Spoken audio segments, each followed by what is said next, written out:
አሁን ላይ በሰሜን ኢትዮጵያ ተራሮች ላይ የሚሰማው ድምፅ አንድ ብቻ ነው። የስልክ ጥሪ አይደለም፣ የኢንተርኔት ኖቲፊኬሽንም አይደለም። የሚሰማው የሞት ድምፅ ነው። ከ3 ቀናት በፊት አንድ ትዕዛዝ ተላለፈ፣ አንድ ኢላማም ተመረጠ። በካርታው ላይ ቀይ መስመር ተሰመረ። ተልእኮው ቀላል ይመስል ነበር። ሂዱ፣ አድኑ፣ ይዛችሁ አምጡት። ጥያቄው አንድ ነው። ጀነራል ተፈራ ማሞ የት ናቸው? ይህ ጥያቄ በሺዎች የሚቆጠሩ ወታደሮችን ወደ እሳት ቀለበት ውስጥ ከተተ።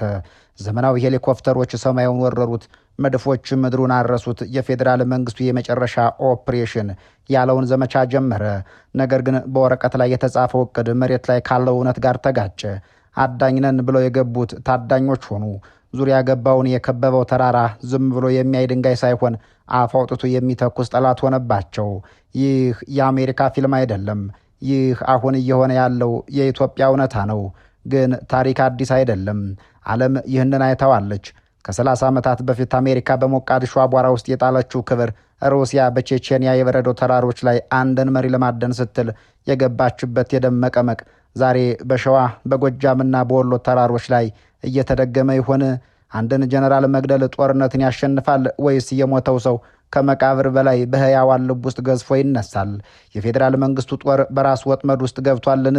በዘመናዊ ቴክኖሎጂ የታጀበው ሰራዊት ለምን በመትረየስና በሞራል ብቻ ከታጠቀ ኃይል ጋር ለማሸነፍ ተቸገረ? በሚቀጥሉት ደቂቃዎች ከመሬት ተነስቶ ሰማይ ላይ ያለን ሄሊኮፕተር ስለሚያርበደብደው የሽምቅ ውጊያ ምስጢር እናወራለን። የጀኔራሉን መጥፋትና የመንግስትን መደናበር በወታደራዊ ሳይንስ መነጽር እንመረምራለን።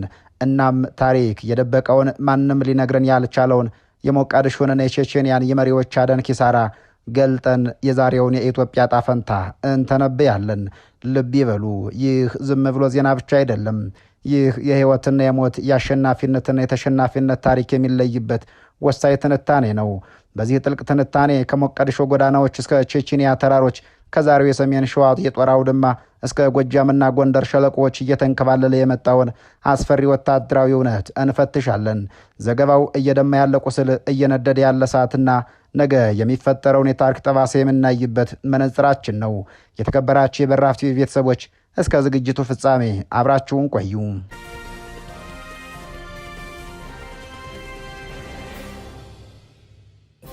የእሳት ቀለበት ውስጥ የገባው ሰራዊት፣ የጀነራል ዋሰሳና የተራሮች ዝምታ። ዛሬ ሰማዩ የጠቆረው በደመና አይደለም።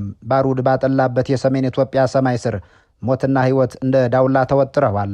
ዝምታው ያስፈራል። ጨለማው አፍ አውጥቶ ይናገራል። ከሰሜን ሸዋ ተራሮች እስከ ጎጃምና ደቡብ ወሎ ወጣ ገባ መልክዓ ምድር 3ኛ ቀኑን የያዘው የሞት ግብግብ እንደቀጠለ ነው።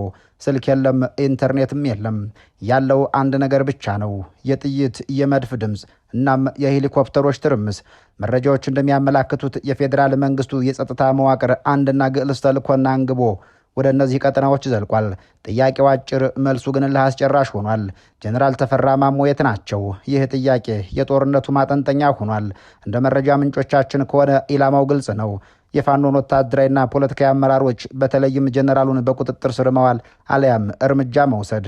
ነገር ግን ሜዳው ላይ ያለው እውነት ከወረቀት ላይ እቅዱ በእጅጉ የራቀ መስሏል። ውጊያው 3ኛ ቀኑን ሲይዝ በዘመናዊ የጦር መሳሪያ የታገዘው የፌዴራል ጦር ከባድ መሳሪያዎችንና ተዋጊ ሄሊኮፕተሮችን ጭምር እየተጠቀመ ነው።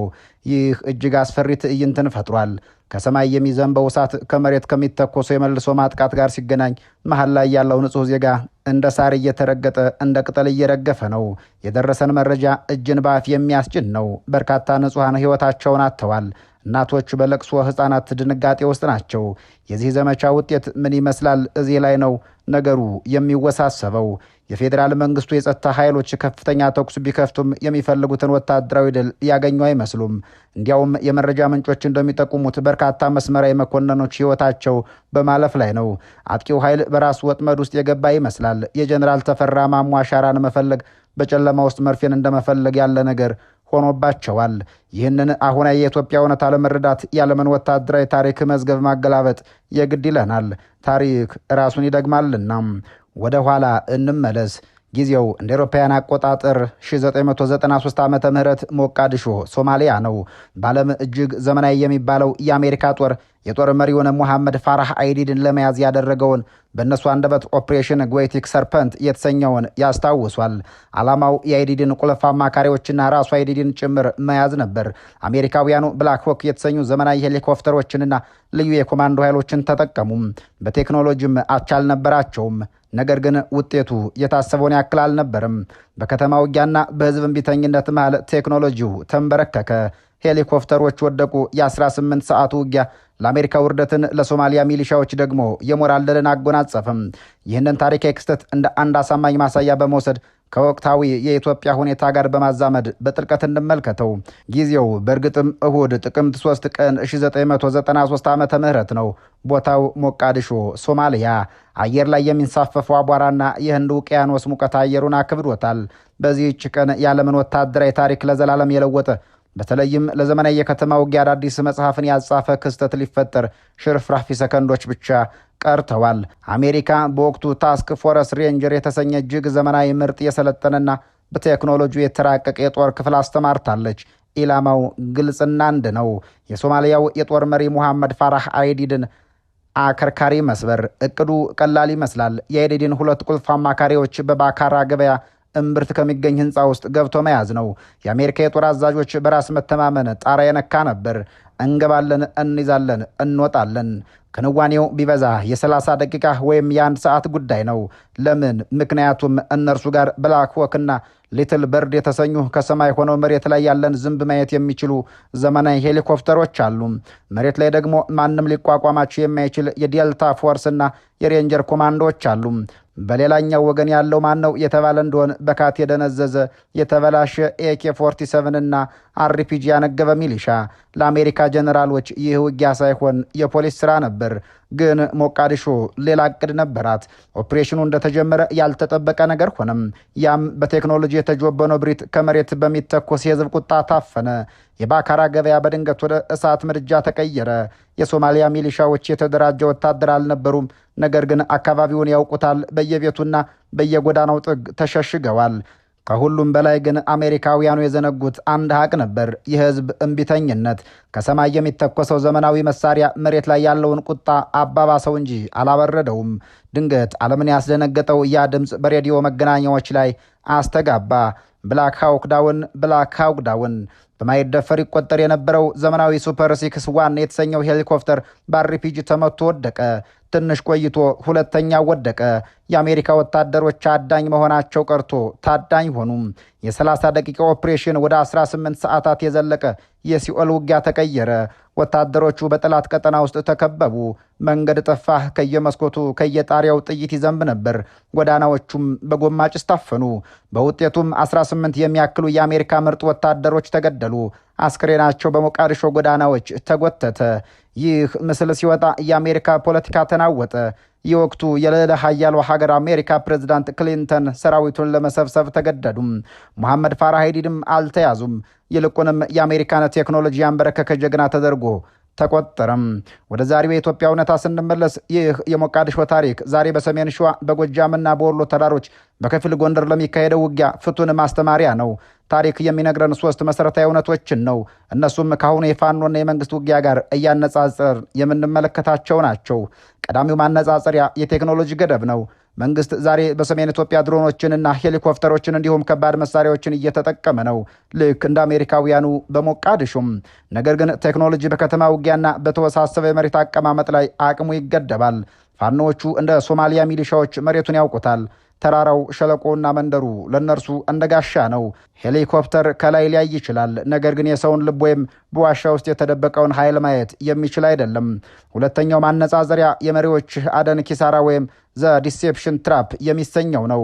አሜሪካ አይዲድን ለመያዝ ሞከረች፣ ዋጋ ከፈለች፣ በእርግጥ አጣችው። ዛሬ መንግስት ጀኔራል ተፈራ ማሞ የት ነው እያለ ይፈልግ ይሆናል። ታሪክ እንደሚያሳየው ግን ሽምቅ ተዋጊዎች የሚመሩት በግለሰብ ብቻ ሳይሆን በአይዲዮሎጂና በወል ስሜት ነው። አንድን መሪ መያዝ ወይም መምታት ትግሉን ሊያቆመው ይችላል።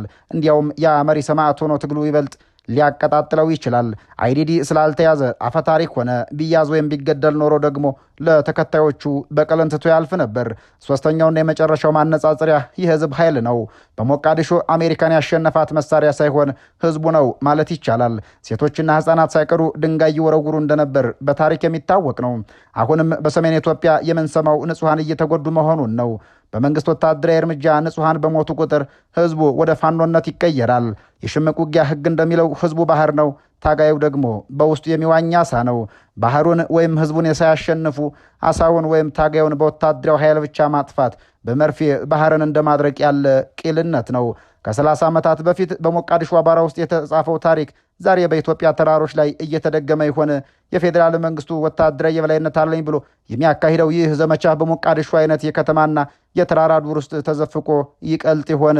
መልሱን ጊዜ የሚሰጠው ቢሆንም የሞቃዲሾ ትምህርት ግን ግልጽና አንድ ነው።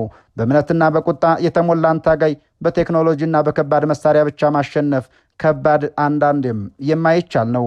በተመሳሳይ መልኩ የሩሲያና የቼቼንያ ጦርነትም ለዓለም ያስተማሩት ፍሬ ነገር የዚያኑ ያክል ነው። ሩሲያ ጆሃር ዳዱየቭን ወይም የቼቼንያውን አማጺ መሪ ለመግደል ያልፈነቀለችው ድንጋይ አልነበረም። ይህ ታሪክ በእርግጥ እጅግ አስደናቂ ታሪካዊ ንጽጽር ነው።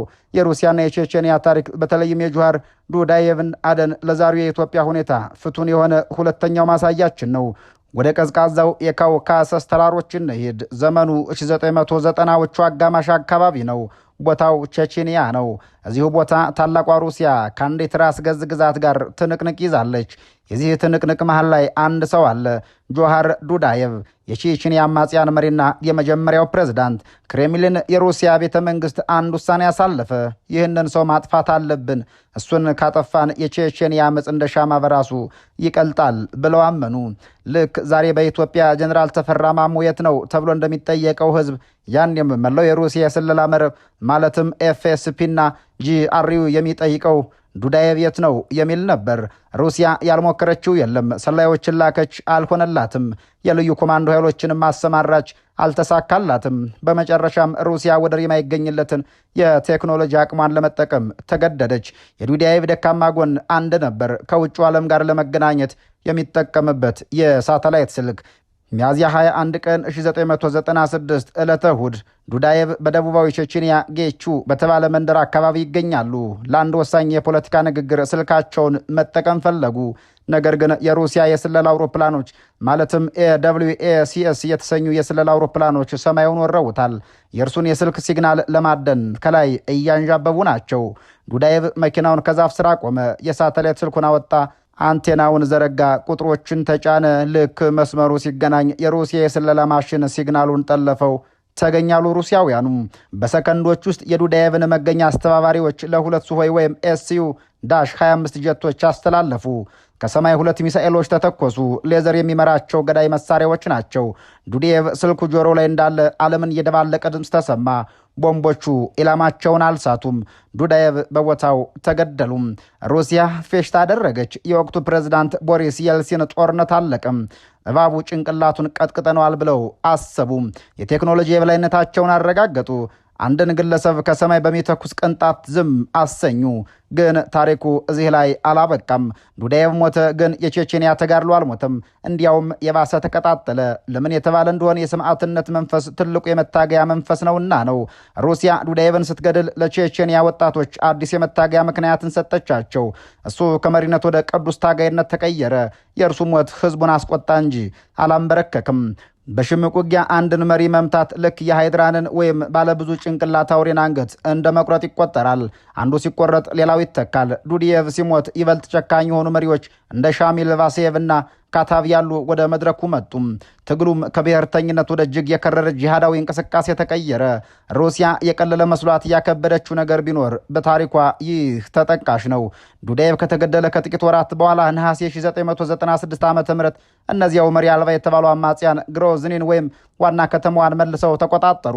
የሩሲያ ጦር ተዋርዶ ለቀቀ። ዱዳየቭን መግደል ጦርነቱን አላሸነፈውም። እንዲያውም የሩሲያ ውድቀትን አፋጠነው። ወደ ኢትዮጵያው ተጨባጭ ሁኔታ ስንመለስ ዛሬ በሰሜን ኢትዮጵያ ተራሮች መንግስት የሩሲያን ስትራቴጂ እየተከተለ ይመስላል። ጀኔራል ተፈራ ማሞን ወይም ሌሎች የፋኖ መሪዎችን ብናጠፋ ፋኖ ይበተናል የሚል ስሌት ውስጥ የገባ ይመስላል። ድሮኖች ይሰማራሉ፣ ስለላው ይጧጧፋል። ነገር ግን ከቼቼንያ ታሪክ የሚወሰደው ሀቅ ምንድን ነው የተባለ እንደሆን ፋኖ ዛሬ የተገነባው በአንድ ግለሰቦች ዙሪያ ብቻ ሳይሆን በህዝብ ብሶትና እምነት ላይ ነው። አንዱ ቡድን መሪውን ቢያጣ ሌላው በራሱ መንቀሳቀስ ይችላል። ልክ እንደ ሩሲያ መንግስት አንድን መሪ በመግደል ታክቲካል ድል ሊገኝ ይችላል። ነገር ግን ያ ድል የፖለቲካ መፍትሄ ካልታከለበት ወደ ስትራቴጂካዊ ሽንፈት ሊቀየር ይችላል። መሪውን መግደል ተከታዮቹን ይበልጥ ጸረ መንግስትና ከወደ የከረረ የበቀል እርምጃ ሊገፋቸው ይችላል። የሩሲያ ሚሳይሎች ዱዲየቭን አጥፍተው ይሆናል። ነገር ግን የቼቼንያ ጥያቄ በኃይል ለመፍታት የተደረገው ሙከራ ለቀጣይ 15 ዓመታት የደም ጎርፍና የሽብር ምክንያት ሆኖ ቀጥሏል። ዛሬ በጎጃምና በወሎ ሰማይ ስር መንግስት የሚፈልገው ጀነራል ነው ወይስ ሰላምን? ጀነራሉን ማግኘት ሰላምን ማግኘት አይደለም። ሰው ይሞታል፣ ሐሳብ ግን የሚኖር ነገር ነው። የመሳሪያ ድምፅ የሰው አካል ይሰብራል እንጂ በውስጥ ያለውን እምነት አይገድልም። የቼቼንያ ተራሮች ዛሬም ይህንን እውነት ይናገራሉ። ዛሬ ጀነራል ተፈራ ማሞን መፈለግ ግለሰቡን ከመፈለግ በላይ ትርጉም አለው። መንግስት እርሳቸውን በማጥፋት የፋኖን አከርካሪ መስፈር ይፈልጋል። ነገር ግን በወታደራዊ ሳይንስ እንደሚነገረው በአመራር ላይ ያነጣጠረ ጥቃት ሁልጊዜም ስኬታማ አይሆንም። መሪው ቢወገድ እንኳን ከትግሉ ውስጥ ያለው ወይም ጽንሰ ሐሳብና የህዝቡ ድጋፍ ካለ ትግሉ አይቆምም። እንዲያውም መሪው ሰማዕት ሆኖ ትግሉን ሊያጋግለው ይችላልና የመረጃ ምንጮች እንደሚሉት የመንግስት ጦር በከፍተኛ ኪሳራ ውስጥ ነው ያለው።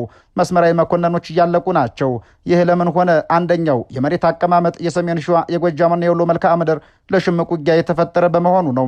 ተከላካዩ ኃይል ወይም ፋኖ መሬቱን ያውቀዋልና ነው። አጥቂው ኃይል ወይም መንግስት ደግሞ በከባድ መሳሪያ ቢመጣም ተራራው የፋኖ ጋሻ ሆኗል። ሁለተኛው የመረጃ የበላይነት ነው። መንግስት ስልክና ኢንተርኔት በመቁረጥ የመረጃ ልውውጥን ለማፈን እየሞከረ ይገኛል። ነገር ግን ሽምቅ ተዋጊዎች በተፈጥሯቸው የሰው ለሰው የመረጃ መረብ የሚጠቀሙ ናቸው። ቴክኖሎጂን ማጥፋት መንግስትን አይን አልባ ሲያደርገው፣ ለአማጽያኑ ግን የለመዱትን ጨለማ መሸሸጊያ ሊሆን ይችላል። አሳው ባህር ውስጥ ነው ያለው፣ ፋኖ በህዝቡ ውስጥ ነው። መንግስት ጀኔራል ተፈራን ለማግኘት በሚያደርገው ተኩስ ንጹሐንን በገደለ ቁጥር ህዝቡን ይበልጥ ወደ አማጽያኑ እየገፋው ነው። ይህ የጸረ ሽምቅ ትግል መርህ ትልቅ ስህተት ነው። አሜሪካ በቪየትናም የተሸነፈችው በዚህ ምክንያት ነበር። መንደሩን ለማደን መንደሩን ማጥፋት ነበረብን የሚለው አስተሳሰብ መጨረሻው ውድቀት ሆነም። ውድ አድማጮች፣ አሁን ባለው ሁኔታ ውጊያው ትልቅ ፍጥጫ ላይ የደረሰ ይመስላል። የፌዴራል ጦር ወደ ኋላ መመለስ አይችልም። ክብርና ፖለቲካዊ ውሳኔ ይዘዋል። ወደፊት መግፋት ደግሞ ዋጋው የከበደ ይሆናል። ፋኖ በበኩሉ የመከላከልን የማጥቃት ስልትን እያፈራረቀ ጊዜን እንደ መሳሪያ እየተጠቀመ ነው። ጀኔራል ተፈራ ማሞ የት ናቸው? መልሱ በአንድ ስፍራ ላይ ይገኝ ይችላል። እርሳቸው አሁን ከግለሰብነት አልፈው የዚህ ጦርነት ተምሳሌት ሆነዋል። በሦስተኛው ቀን መጨረሻ የምናየው ነገር ቢኖር የፈራረሱ ቤቶች፣ የጠፉ ሕይወትና በደም የጨቀየ መሬትን ነው። የመንግስት ኃይሎች በሄሊኮፕተር ከሰማይ ቢወርዱም መሬት ላይ ያለው እውነት ግን ሌላ ነው። ታሪክ እንደሚያስተምረው በኃይል ብቻ የሚፈታ የፖለቲካ ጥያቄ የለም። የኮሎምቢያ መንግስት ከፋርክ አማጽያን ጋር ለ50 ዓመታት ተዋጋ። ውጤቱ ግን በጠረጴዛ ዙሪያ በተደረገ ንግግር ተፈጸመ። የብሪታንያ ጦር በሰሜን አይርላንድ ከአይአርኤ ጋር ለ30 ዓመታት ተዋጋ። መፍትሄው ግን ጉድ ፍሪዳይ አግሪመንት የተሰኘው ነበር። ዛሬ በሰሜን ኢትዮጵያ ተራሮች ላይ እየተፈጸመ ያለው ታሪክ መጨረሻው ምን ይሆን? የጠመንጃው አፈሙዝ ይበርዳል ወይስ ይበልጥ ይግላል? እርግጠኛ ሆኖ መናገር የሚቻለው አንድ ነገር ብቻ ነው። በዚህ ጦርነት አሸናፊ የለም። ቢኖርም የሚረከበው የወደመ ሀገር ኢኮኖሚ፣ ጦርነት ስነ ልቦናውን ሰቅሎ የያዘው ጦረኛ ትውልድን ይሆናል በሚል እንሰናበታለን። በያላችሁበት ዓለም ሰናይ ጊዜ እየተመኘን በዚሁ እንሰናበታለን።